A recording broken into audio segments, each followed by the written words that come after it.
अच्छा स्वामी जी, अब ज़रा बात वज़नी लोगों की भी कर लेते हैं। जिन लोगों का वज़न ज़्यादा है स्वामी जी, या जिन्हें डायबिटीज़ और हाई बीपी है, उनमें एलर्जी या लंग्स की बीमारी ज़्यादा गंभीर क्यों हो जाती है? इन लोगों के लिए क्या ख़ास योग का रूटीन होना चाहिए?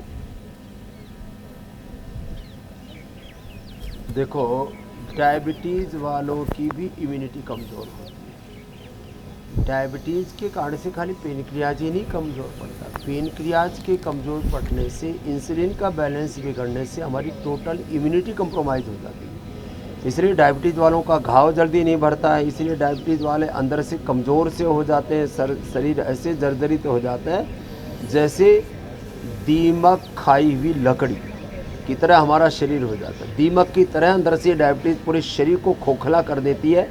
इसलिए उनको कम से कम 2 आसन, एक तो ये पवन मुक्तासन, और यदि हो सके तो उत्तान आसन भी और कर ले तो पेनक्रियाज बहुत ज़्यादा एक्टिवेट हो जाता है।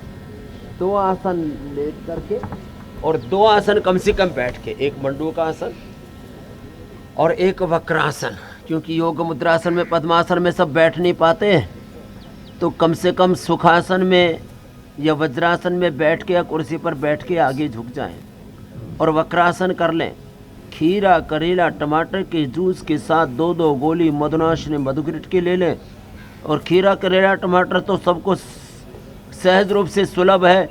यदि सदाबहार, चिरायता, कुटकी, गुड़मार, विजयसार, मेथी का पानी या मेथी दाना ये थोड़ा सा ले लेते हैं ना, तो इससे तो और ज़्यादा हमारा पेनक्रियाज एक्टिवेट हो जाता है। हम तो एलोवेरा, मेथी और हल्दी